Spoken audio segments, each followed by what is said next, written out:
You're listening to the Smooth Breakfast on Smooth 98.1. Love music, love life. It's a Tuesday morning. Ayokunmi is my name. It's that time to get you into the world of the papers. Take a look at the major headlines that are making the rounds and have me talking as well. This is Freshly Pressed. Welcome along to the ride with us. This is where we love to take a look at the stories and, of course, get your thoughts in as well. And we'd love you to share them with us on WhatsApp. You can do that on the number 0809 444 0981. 0809 444 0981. You can also join us on YouTube where we're streaming live at Smooth 981 FM Lagos. Smooth 981 FM Lagos. You can drop a comment on there and I'll take it along with the messages that come in on WhatsApp as well. Joining me on a Tuesday morning, unusual, but hey, I have no complaints whatsoever to analyze the stories with me. Mr. C, good morning to you, Mr. C. Great to have you in. Good morning, Ayo. Good morning, Lagos. All right, so many things to actually talk about. Security matters, education somewhere in there as well. And of course, that trip made by President Tinubu to Saudi Arabia as well. All that and a bag of chips to get into. But we'll begin our journey in the Punch newspaper talking about security matters. Now, the acting chief of Army Staff, Lieutenant General Olufemi Oloyede, visited the 8th Division of the Nigerian Army in Sokoto on Sunday as part of efforts to combat the new terror group Lukarawa. Now, Oloyede ordered troops to crush the new terror group, which was reportedly inducing youths in the state into its fold. Now, the defense headquarters had last week identified Lukarawa as a new terror group operating in Kebbi and Sokoto states as well. Mr. C, as if our plate is not full enough. Now we have Lukarawa to deal with killing a lot of people in Sokoto State, in Kebbi State as well, and also inducing young people into its fold. And we can trace their roots to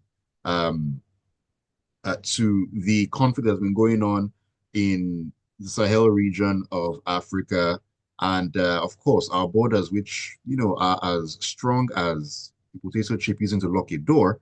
And we're here right now, and the acting chief of staff has also made sweeping declarations, ordered the troops to crush this new terror group. Walk us through this one.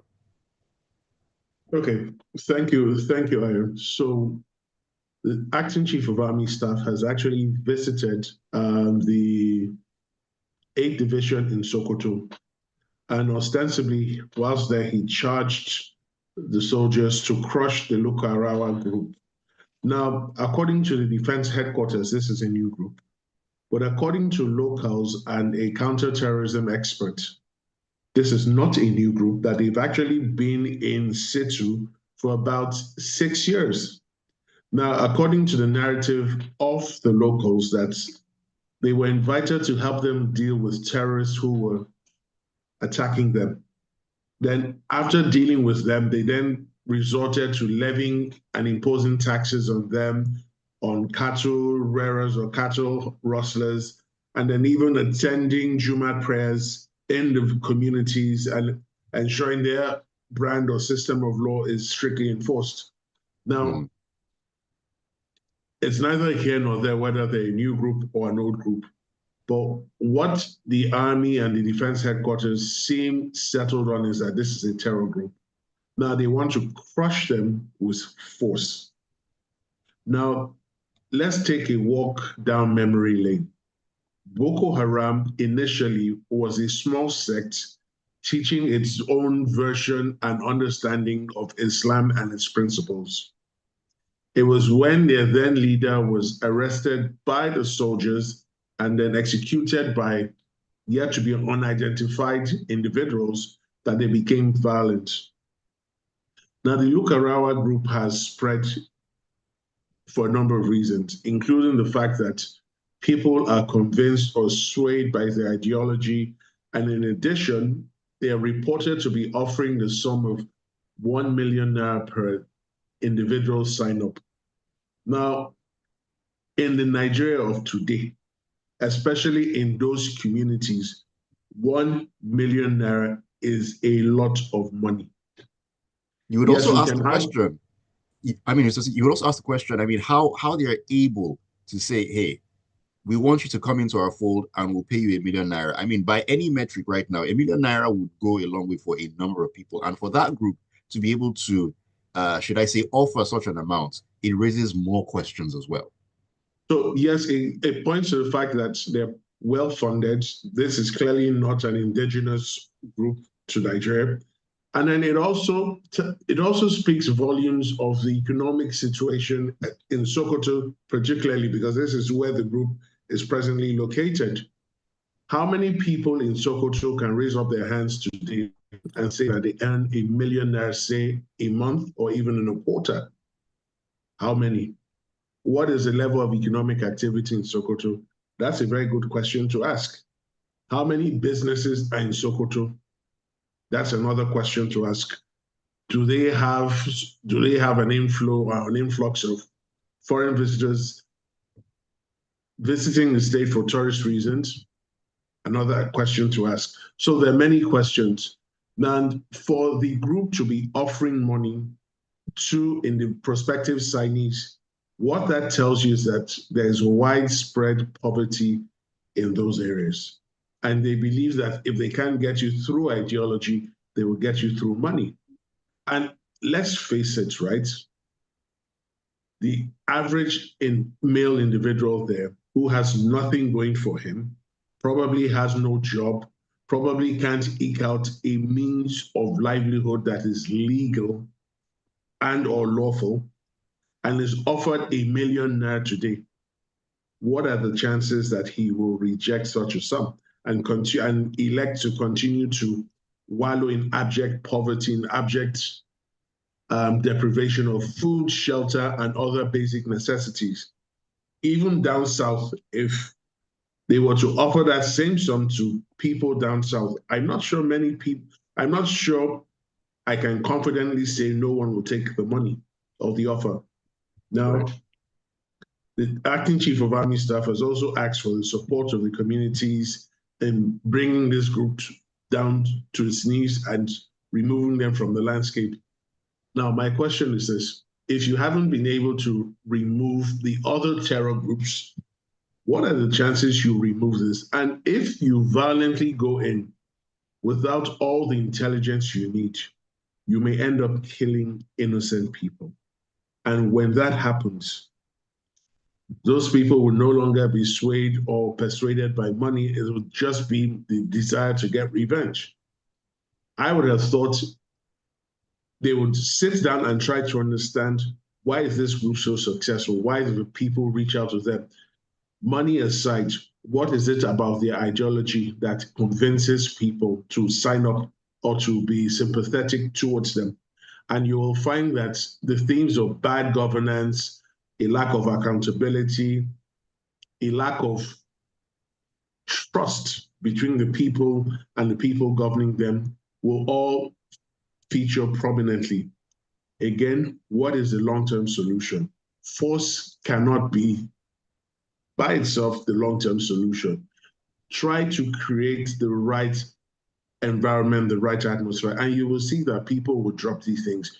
Human beings generally want to enjoy life, not to be constantly looking over their shoulders, wondering where the next attack is coming from. And Right. this is a clarion call through the Sokoto state governor and the local government chairman. They need to up their game. They need to start doing things differently, because if they don't, very interesting times lie ahead. Very interesting times lie ahead. And just as you said, these things need to also be tackled from, should I say, a grassroots level. I mean, we've had these other groups, Boko Haram and so on and so forth, that were still battling with up until this point in time. A new approach definitely needs to be taken if we are going to be successful in this fight against all these terror groups. Let's move on to another story here, which will somehow tie into this one in some way, heading into the premium times. Now, President Bola Tinubu on Monday in Riyadh, Saudi Arabia, called for an end to Israeli aggression in Gaza, warning that the conflict in Palestine has persisted for far too long, inflicting immeasurable suffering. Sounds very familiar. Now, addressing the extraordinary Arab Islamic summit convened to address the current situation in the Middle East, President Tinubu expressed deep concern on the humanitarian conditions in Gaza. Once again, it's just like looking in a mirror, reading this story. Now, of course, President Tinubu is at the Organization of Islamic Cooperation and League of Arab States. I mean, Nigeria has been a member since 1986 or thereabouts. But the question that I am asking, a lot of people are asking, is looking at the subject matter. I mean, number one, how much of it should concern Nigeria right now, bearing in mind that the issues over there kind of mirror the sort of things that we are dealing with right now, and people are wondering. President Tinubu hasn't put his house in order, and seems to have some solutions to what's going on out there in the Israel and Gaza conflict, Mr. C. Okay, thank you, Aaron. So he's currently at the Arab Islamic Conference being organized in Saudi Arabia. And yes, in some quarters, it has been questioned what exactly he's doing there, because according to Section 10 of the 1999 Constitution, both the federal and state governments are not allowed, expressly prohibited from adopting any religion as the state religion. So it could be argued in some quarters that Nigeria is a secular state, but that's a different conversation. He's there already. Good. So he goes there and he says, I'm going to quote him verbatim, as representatives of nations that value justice, dignity, and the sanctity of human life, we have a moral obligation to collectively bring about an immediate end to this conflict. There are so many things about this statement that sound hypocritical, right? Is he suggesting that Nigeria, under his watch, is concerned about the dignity and sanctity of human life back in Nigeria? The jury's out on that, because we can easily start to name numerous incidents, numerous episodes where these values he's alluded to outside the country have not been considered in country. Now, it must also be stated, Nigeria has diplomatic relations with Israel. Now, in all of this, he appears to be taking sides that Israel should end the conflict. Fantastic. Now, it would be good to know what Mr. Tinubu's views are concerning the Russia-Ukraine conflict, the war. Has he called for the end of that war? If he has, I must have missed it. What is his solution to that problem? Because surely he can't have one-sided solutions. Since he's the statesman, the great statesman he wants to be, what is his solution for that war? But coming back to the story, it's interesting that he made those statements. And I'm wondering, right, in what capacity did you make those statements? Nigeria presently doesn't have the gravitas and the pull it once had on the international stage. Now, is Israel going to take him seriously? I seriously doubt that.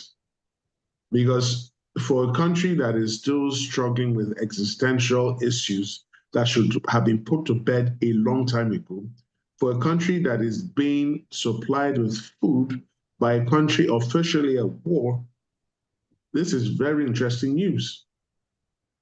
And again, this, for me, this is another misplaced foray into the international field.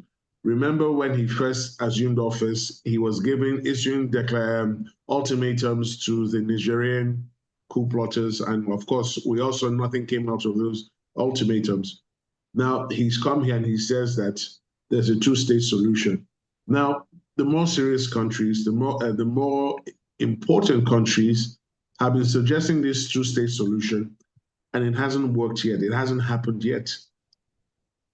Why is he focused on what is going on between Israel and Hamas? What does Nigeria stand to gain short-term, mid-term, long-term from interfering or placing ourselves into the midst of that debate? What can we bring to the table? Now, if this was in China or Russia making this suggestion, I would understand, because from an economic perspective, from a political perspective, they have the weight, they have the status. Nigeria doesn't have any of these. We're battling with power problems. We're not even generating enough power. We can't even sustain the power we're generating.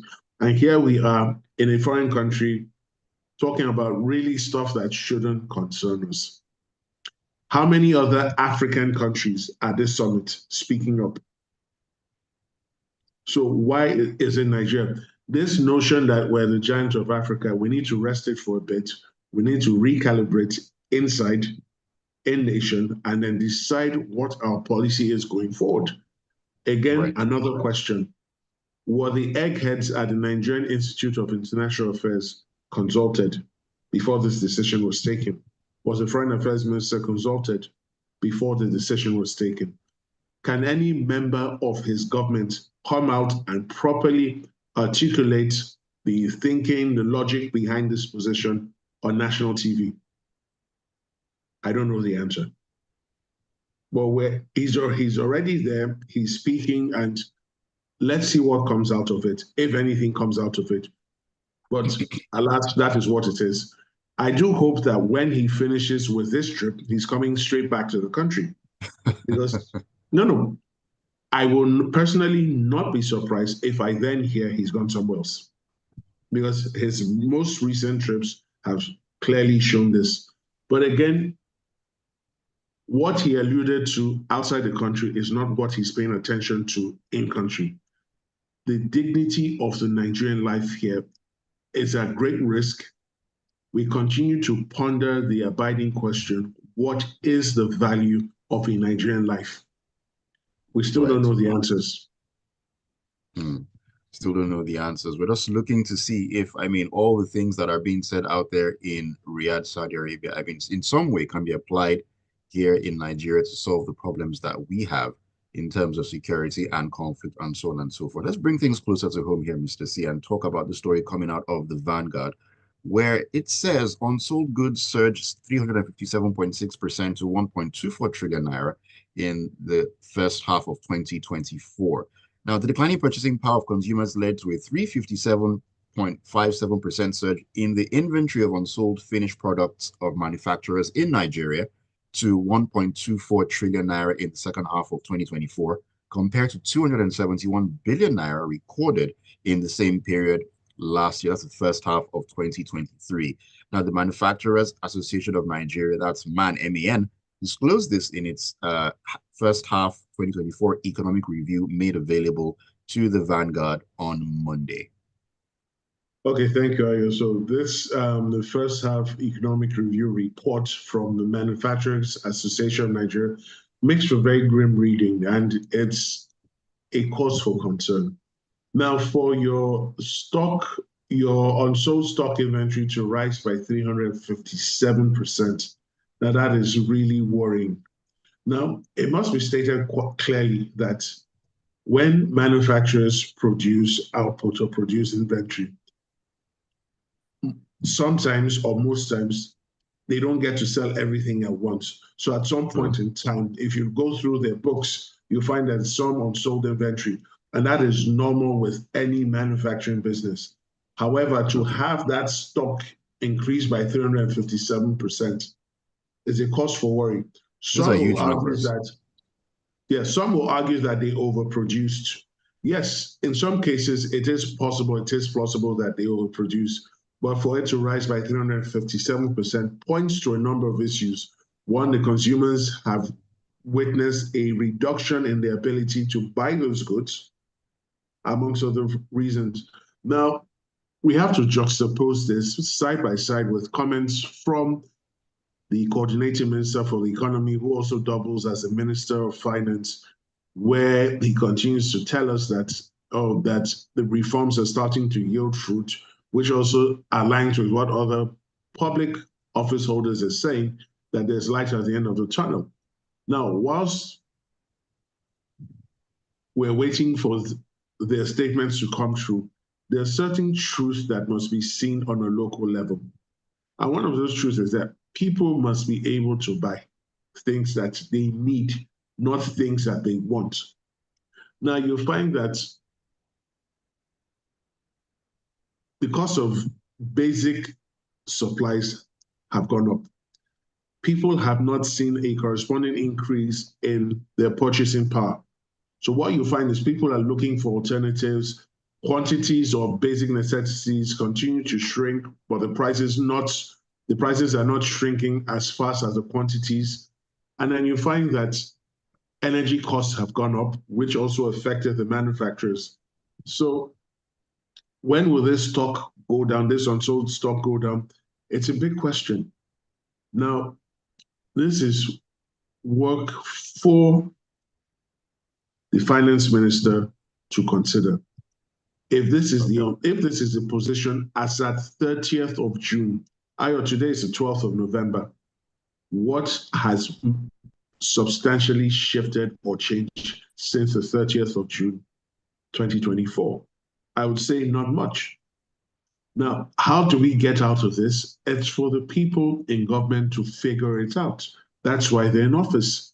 But they can't continue to sell us rhetoric and the usual party lines that, oh, everything is going well, that will soon be fine, when the evidence is staring us in the faces on a daily basis that the contrary is actually the case. All right. Let's take a couple of messages before they line up all the way here. This is from Adegboyega Adedeji, who says, the new terrorist group are the new investors coming to invest in one of the most thriving businesses in Nigeria, which is terrorism. We welcome them. This is one of the benefits of numerous travels that the president and his vice have embarked on to lure investors to come and do business in Nigeria. I know you're being tongue-in-cheek, Adegboyega, but he says that's the reality of Nigeria today. He also mentioned he's being sarcastic, but I could tell from the message. But we get what you're trying to say there. Zeman from Bristol says this matter of President Tinubu making demands on Israel on this crisis with Hamas is like a chronic bedwetter giving advice to other people about bladder control. The whole situation in Nigeria is comical and surreal. Fabian from Ekwe says hypocritical is an apt word, but I would like to add another. Unreasonable, which is how the president and his aides have acted in relation to the affairs of the country. Nigeria continues to be a laughingstock to the world while its citizens languish in poverty and hunger. He should learn to first work and then preach. All right, thank you for sharing your thoughts. Keep them coming in on WhatsApp on 0809-444-0981. All right, let's get back into the stories here, Mr. C, and take this one coming out of the Vanguard concerning education here. Now, the reason I brought this out is just to, should I say, further highlight where we are in terms of education. Now, the Director General of the National Teachers Institute, that's the NTI, Professor Garba Maitafsir, has said that as a lecturer at the university, he came across a PhD student who could not write his name properly. Now, he said that the falling standard of education was not as a result of systemic failure, but as a result of teaching, insisting that teachers' quality must be properly checked if Nigeria must get its education system right. Now, I don't know if he was embellishing that. I mean, he said this himself. Not that someone said. He said that he has seen this happen. Now, to think that someone at a PhD level struggling to write a name, that begs a lot of questions. Too many questions, in fact. But one worrying thing is that if we do have people like this who are supposed to be, should I say, at the pinnacle of the educational pursuits, who then in turn would begin to impart knowledge on those who are coming up, the younger ones, and we're seeing people who cannot properly write their names. How much trouble are we in going by this? Okay, I'm going to give you two real life experiences so that you can properly understand the quagmire we find ourselves in as a nation collectively. I recall when I signed up for the National Youth Service Corps program, I was at camp. So there's this book they popularly call the Book of Life, where you're supposed to write in your details, right? Okay. So before you do that, you're given a sheet of paper to put in your details. So a copper beside me tapped me and says he needed help. Okay, I'm like, so what's the problem? So he showed me his form. His form was completely blank. So he pointed to name and asked me what he should write there. I'm like, write your name. You're kidding. No, no, I kid you not. And then he's like, I should write it for him. I'm like, no, you're a graduate, write it yourself. Then he went down. The next thing, what should he write? School attended. I'm like, write the school you attended. And on it went. And I'm like, how did this happen? Then there's a Court of Appeal case. Somebody reportedly attended the University of Ilorin, got a degree, went to the NYC camp, and just like this scenario I described, couldn't fill out a form. The DSS was invited and they arrested the individual. And then they asked, in the course of investigation, found out he went to Unilorin. So they went to arrest the lawyers. No, not the lawyers, the lecturers. That how did this person pass your exams? But long story short, they got out. They were able to sort it out at the Court of Appeal. But this clearly identifies the rot that people can move through the system and not be in a position to properly articulate themselves or even understand proper English. Remember when the Chibok girl story broke? And Right. then they were interviewing some of them. At the point in time, they were ostensibly writing the final school's secondary school leaving exam. And the people being interviewed could not express themselves in English. And it got me wondering and thinking, in what language were you writing those exams? Because surely by the time you get to Form 6, you've had about 11 or 12 years of proper and continuous instruction in the English language. Let's go to Edo State under Governor Shomali. There was a teacher who could not read an affidavit she deposed to. In Kaduna State under Governor Nasir al-Rufai, there were teachers who failed primary 4 exams. So the rot is systemic, it's endemic. And then we find that today, people who go into teaching are doing that out of frustration. I'm glad you said it's systemic, Mr. C, because Professor Maitafsir said that the falling standard of education was not as a result of systemic failure, but as a result of teaching. I mean, what exactly does that mean? Aren't we talking about the same thing here? Well, yeah, so I'm surprised he used those terms because if he says it's not systemic, why is he complaining about the quality of teachers being produced? Now, like I said, a lot of the teachers today are doing it because they can't find anything else worthwhile to do. So they're not doing it because they're passionate about the work, because they're passionate about imparting proper knowledge and education into the next generation. They're doing it to try and survive. Contrast the level of teachers today with the level of teachers we had in the 80s, even late 90s, up to the late 90s. There's a clear marked difference.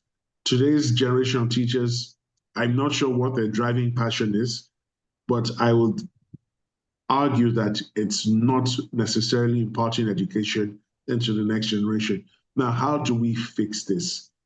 The rot actually starts from primary school or from nursery school. Once the foundation is bad, you can be rest assured that whatever structure is placed on that foundation will collapse. So we need to go back to the basics. What the quality of teachers taking nursery school classes, kindergarten classes, taking primary school classes has to be of exceptional value. But how do you do that when you can't even pay them properly? You can't pay them as a when due. Take any state government in Nigeria today. Look at the portion allocated to education. Look at the portion allocated to government house renovation, construction, refreshments, entertainment, and you see a marked difference between the two sums. Until we decide as a nation that this is a real problem, we'll continue to dance around the issues. That being said, let me take messages on WhatsApp as we end the conversation on Freshly Pressed this morning.